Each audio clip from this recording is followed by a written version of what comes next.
भजन करा वे जिते कोई दुनिया दा शोर ना होए, तेरे सिवा गल कोई होर ना होए। मैं सुना ते सुनावा बस को तेरा नाम,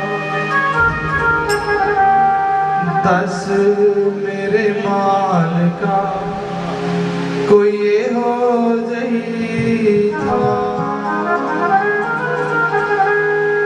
बोले सतगुरुदेव भगवान की जय। मेरे मालिका कोई ये हो जही था, दस मेरे मालिका कोई ये हो जही था। जिथे तेरा बैठ के मैं भजन करा, दस मेरे मालिका कोई हो जही था। जिथे तेरा बैठ के मैं भजन करा, जिथे कोई दुनिया दा शोर ना होवे, तेरे सिवा गल कोई और ना होवे। जिथे कोई दुनिया दा शोर ना होवे, तेरे सिवा गल कोई और ना होवे। मैं सुना ते सुनावा बस इको तेरा नाम, मैं सुना ते सुनावा बस इको तेरा नाम। दस मेरे मालिका कोई ते हो जही था, दस मेरे मालिका कोई ये हो जही था। जिथे तेरा बैठ के मैं भजन करा। एक बालक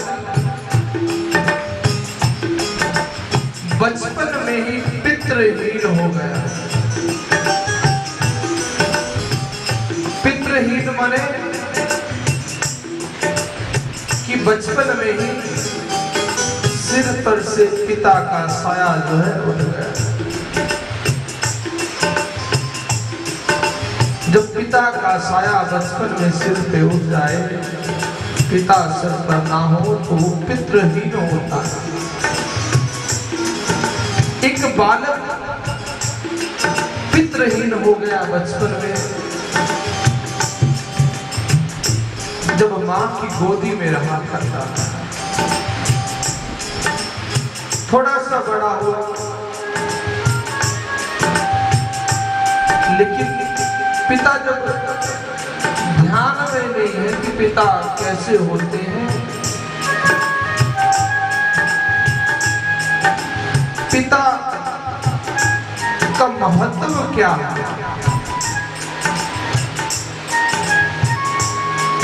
जब देखा ही नहीं तो क्या जाने कि पिता का अर्थ क्या है। बचपन से माता ही तो देखे, पिता तो देखे नहीं, और पिता नहीं देखे तो क्या पता है पिता का अर्थ क्या हो। पिता किस लिए होते हैं, पिता का महत्व क्या है। अब वो बालक जो है बचपन में ही पितृहीन हो गया।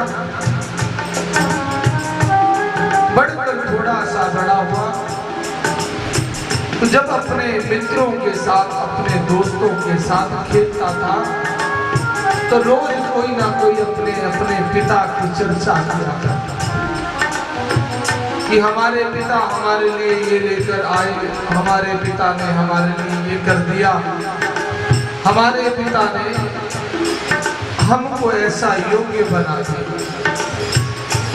अब उसके तो पिता ही नहीं है, वो क्या करता। घर गया, मैया के चरणार बिंद में गोद के अंदर सर रखा तो माँ से बड़े प्रेम से पूछता है, माँ अर्थ क्या है, पिता कौन होते हैं। सब बालकों के पिता हैं, लेकिन मैंने तो सुना ही नहीं कि मेरे भी पिता हैं। मेरे तो पिता है ही नहीं। तो पिता का महत्व क्या है, पिता का अर्थ क्या है। माँ ने जब ये बात सुनी तो माँ के नेत्रों में अश्रुपात हो गया, शरीर पुलकित हो रहा है। अब क्या बताओ कि पिता क्या होते हैं, कैसे होते हैं। 10 मेरे माल का कोई ए हो जई था, 10 मेरे माल का कोई ए हो जई था, जिथे तेरा बैठ के मैं भजन करा। 10 मेरे माल का कोई ए हो जई था, जिथे तेरा बैठ के मैं भजन करा।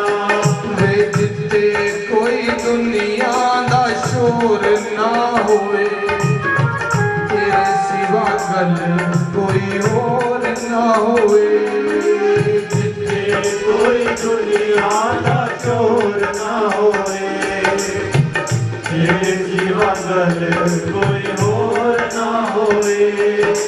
बालक रो रहा था पर मैया भी रो रही थी। रोते रोते बालक जो है गोद में है माँ की, और माँ उसके सिर को सहला रही है, लेकिन मुख से कुछ बोलती नहीं। क्या बोले, सहलाते सहलाते वो बालक जो है ज्यों का त्यों गोद के अंदर सो गया। तो जब खेलने का समय हुआ तो वही बालक एकत्रित हुए। तो जैसे ही भोजन करने लगे तो एक दूसरे से चर्चा करने लगे कि आज हमारे पिताजी हमारे लिए ये वाला फल लाए। अब इसको क्या पता कि पिता कौन होते हैं। बालक उन बालकों से पूछता है कि भाई ये पिता कौन होते हैं, पिता का अर्थ क्या है, पिता किसे कहा जाता है, क्या रिश्ता होता है पिता से हमारा।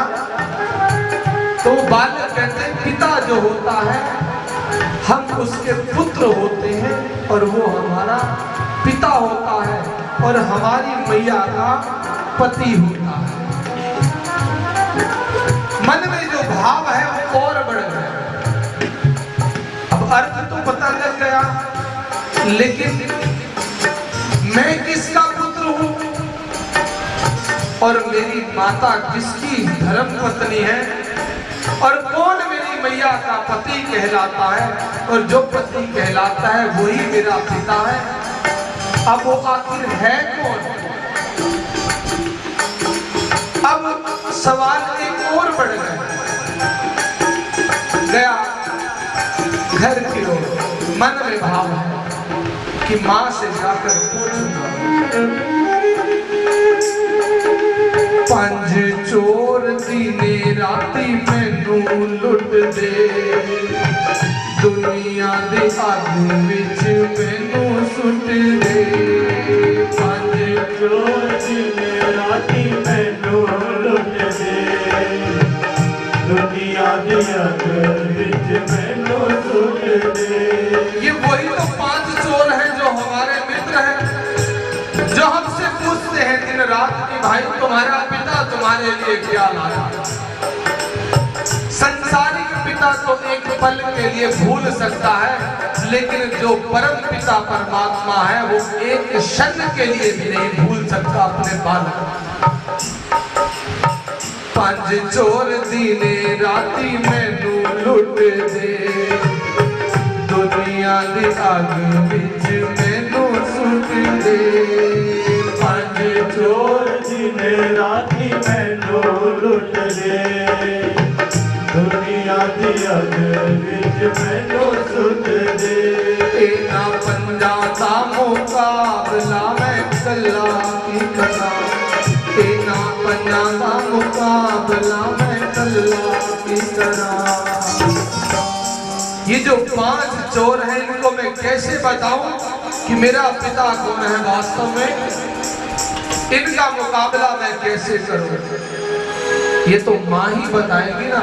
तभी तो कहते हैं कि इंसान का जो प्रथम गुरु होता है वो उसकी माँ होती है। ना पंजादा मुकाबला मैं कल्ला की करा, दस मेरे माल का कोई ए हो जाता, दस मेरे माल का कोई ए हो जाता, जिसे तेरा बैठ के मैं भजन करा।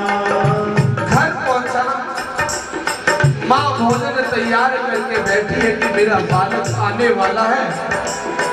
आते ही भोजन मांगेगा क्योंकि सुबह से भूख हो गया है, लेकिन बालक को भोजन की भूख नहीं है। भूख तो अब इस बात की है कि मुझे माँ ये बता दो कि वास्तव में मेरा पिता जो है वो कौन है। माँ कहती बेटा हाथ मुंह धो करके आ जाओ और भोजन कर लो। बेटा कहता है मैया भोजन की इच्छा नहीं है और हाथ मुंह नहीं धोना, हाथ मुंह बाद में, पहले ये बताओ कि मेरा पिता कौन है। बेटा तू पितृहीन है, तेरा पिता है ही नहीं। लेकिन वो एक माँ समझदार, अच्छी माँ से कहते हैं कि ज्ञान देने वाली।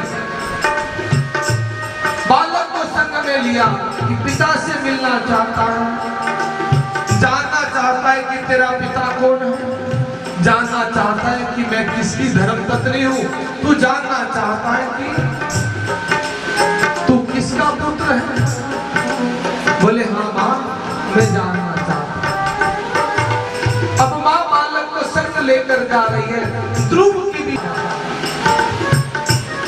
ऐसे ही वो माँ अपने बालक को लिए जा रही है उसके पिता से मिलवाने। और जैसे मिलवाया तो सामने पिता कौन है, मेरे ठाकुर जी, मेरे गोपाल जी का मंदिर जब देखा तो कहने लगी बेटा यही तुम्हारे पिता है, तू इन्हीं का बेटा है, यही मेरे पति है और यही जो है तुम्हारे पिता है, मैं इन्हीं की धर्मपत्नी हूं। आज से तुम बेटा माँ से कहता है माँ तुम घर जाओ, अब मैं पिता से 2 बात करना चाहता हूं। माँ बहला देती है बालक को, कोई बात नहीं। पता है भीतर का भाव कि रोज मंदिर में जाते हैं, पत्थर की मूर्तियां कहाँ बोलती हैं? अरे बोलती हैं पत्थर की मूर्तियां तुम्हारे पिता। ऐसे मौन क्यों रहते हो? मैंने भोजन नहीं किया, लेकिन मैं तब तक भोजन नहीं करूंगा जब तक तुम फल लाकर नहीं दोगे। तुम फल दोगे तो मैं भोजन करूंगा, तुम अपने हाथ से निवाला मेरे मुख में डालोगे तो मैं भोजन करूंगा, और तुम जब मुझे अपने हृदय से, अपनी छाती से लगाओगे तब मैं घर जाऊंगा, वरना मैं घर नहीं जाऊंगा। वैसे ताठी गाना मैनू मिलना नहीं। लोग मूर्ति के सामने खड़े होकर पूजा करते हैं, कभी मूर्ति की पीठ की तरफ होकर पूजा करके देखना कितना